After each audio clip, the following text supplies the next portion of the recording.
So if you're in the market for a table saw, you're probably at least considering getting a SawStop. And if you're going to buy one of these, you have so many decisions to make. Which size, how much power, which accessories. It can be really bewildering sometimes. And some decisions are a lot more important than others. For instance, aside from the overall quality of the saw, the number one thing that's going to determine how well it works is the fence. So you better get the right one.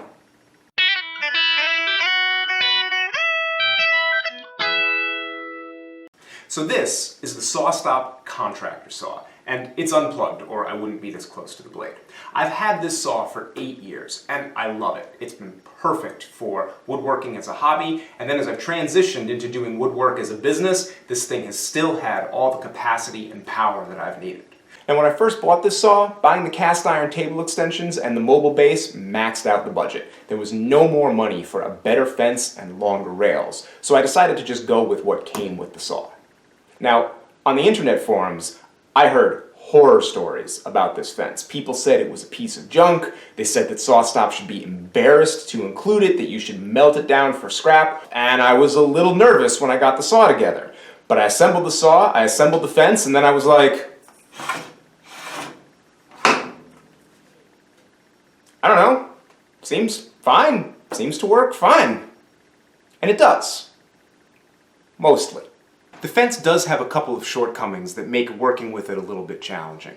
For one thing, it grips the saw at both sides and it tightens by sort of a bowing action where it pulls a thread and then the center part of the fence actually lifts up off the table a little bit.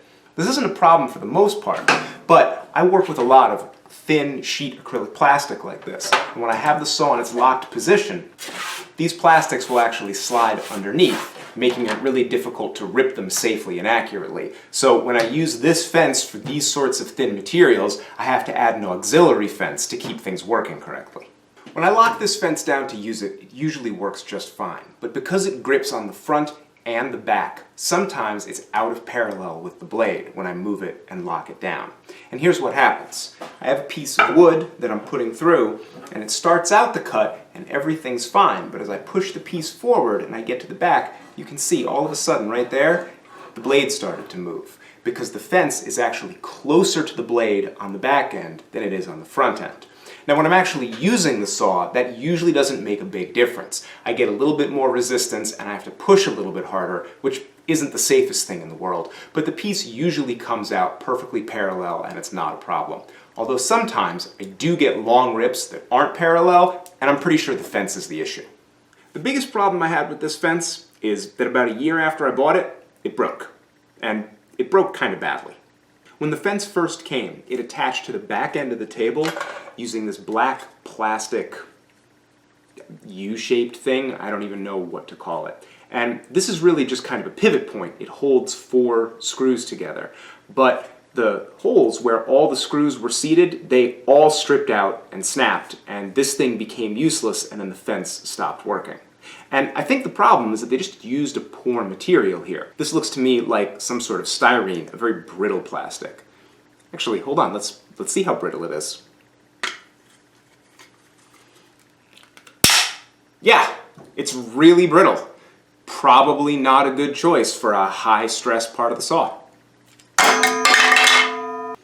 Now, at the time this happened, I did not have any money for a new fence or to replace the old one. I just thought I had to fix it myself. So, you can see the end of the fence here. What I did is I just took a piece of clear Lexan plastic, milled it out so that it would hold the hardware where it needed to. There's a little roll pin that goes in there. I drilled for that, shoved the roll pin in, added a little bit of super glue, and bam, I was back in business. I made that repair 6 years ago, almost 7 years ago, and it's held up fine. Except now, we're several years down the road, and the screw holes in here are starting to strip. Sometimes the fence creeps while I'm making a cut, which obviously ruins everything and isn't safe. And a couple of months ago, I got a big commission for a job, and I immediately took some of that commission check and bought an upgraded fence.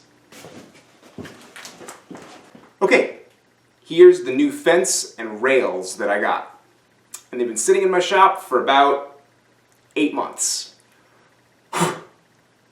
Can you tell?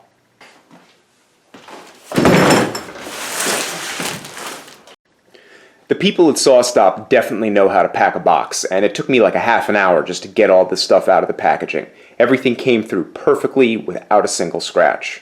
The rectangular tube that the fence rides against comes in some sort of clear packing grease. The instructions don't say anything about degreasing it, but you're definitely going to need to. Mineral spirits on a paper towel does the trick. Okay, so with shipping, I dropped over $500 on the new fence and rail system.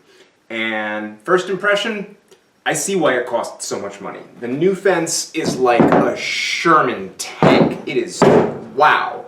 The old fence is like a tricycle by comparison. It's funny. It's honestly funny, the difference in quality.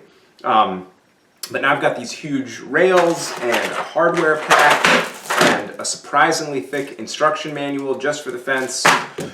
So this looks like kind of a project. Better get started. Installation was a lot quicker and easier than I expected, and the instructions are actually really well written. They tell you how everything goes together very clearly, and there are a lot of helpful tips. For instance, that rectangular tube is powder coated, which makes it very slippery. And the instructions specifically tell you to be careful when you're mounting it and not let it fall off the rails. It's good advice.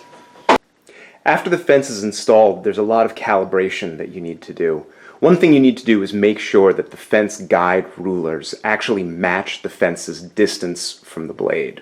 So I took a little Starrett combination square. This one's exactly 4 inches. I lined it up between the blade and the fence and checked the measurement. But then I realized that what I really needed to do to get an accurate measurement was to put the ruler against the edge of the carbide tooth and then put the other end against the fence, because that's actually what's going to cut.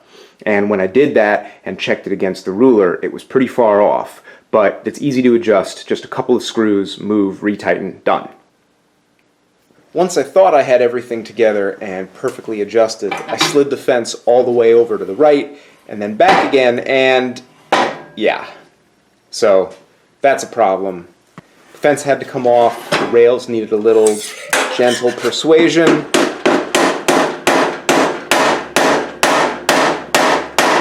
And then I got it back on and everything worked fine. It was time to run a couple of test rips, and those went perfectly. So, is this fence worth the $500 and change that I paid for it? Yeah, it seems like it is. Now the other fence isn't as bad as people say, or I got a good one, I don't know, because I got by with it for like 8 years. But if you have the money, I can honestly say it's worth putting it into something like this, which is going to make your saw effectively larger, easier to use, and more accurate. And if you're anything like me, the table saw is the heart of your workshop. The better this thing works, the better everything works.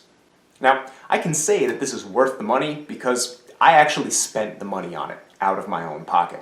And I do that with everything I review or talk about on this channel. I don't do sponsorships, and I don't take free tools or free stuff from anybody, because I think it's important for me to be able to give unbiased opinions on these things. Now, I kind of know the guys at SawStop because I've talked to them on the phone a few times and I've dealt with customer service, and I like the company. They're really great. But if I didn't think they were, I could say so, and there isn't a damn thing they could do about it. And the reason I have this freedom is mostly because of Patreon. My patrons make it possible for me to turn out unsponsored, unbiased content. And the only people that I'm beholden to are the ones that are actually paying for my content. My viewers and my patrons. So if you'd like to see more of content like this, go on over to patreon.com/RexKruger and check out all the different rewards and exclusive content that I have available. Recently, I did a shop tour that's just for my patrons. I'm about to release my first Ask Me Anything video, and that's also exclusive for patrons. And in just a couple of days, I'm giving away this Hong Kong-style jack plane that I did a review of a couple weeks ago. And I'm giving it away to one of my patrons for free, and I'm also going to pay the shipping. So if you want to become a patron before the 15th of this month, you can get in on that as well. And I've also got some much more ambitious projects coming down the pike. I spend a lot of time working on hand tools, but I really want to think about how to make more machine tools accessible to people who don't have a lot of money. And I have plans to build some pretty ambitious things. And the only way those builds are going to happen is if I get more support through Patreon. And I have to say, I've been extremely lucky with the support I've gotten recently. Let me take a moment to thank my new patrons. Mike Friedman, Kenny Raby, Alfred DeStefano, Ben Sheeby, Karma, Terry Burns Dyson, John Ludden, Enwetak, Harry Ponticos, Win Thies, Michael Ann Dorman, Ian Goldberg, Martin Veldvis, Trent Hirsch, Stewart, Jim Williams, Graham Heifer, John Meeker, Mark Champion, and Daniel M. Clark. And apologies to anybody if I butchered your name. I'm doing my best. Thanks so much to all of my patrons. You guys are making this content possible. And even if you don't feel like you can support my work, I really appreciate just having eyes on my content. So thanks for watching.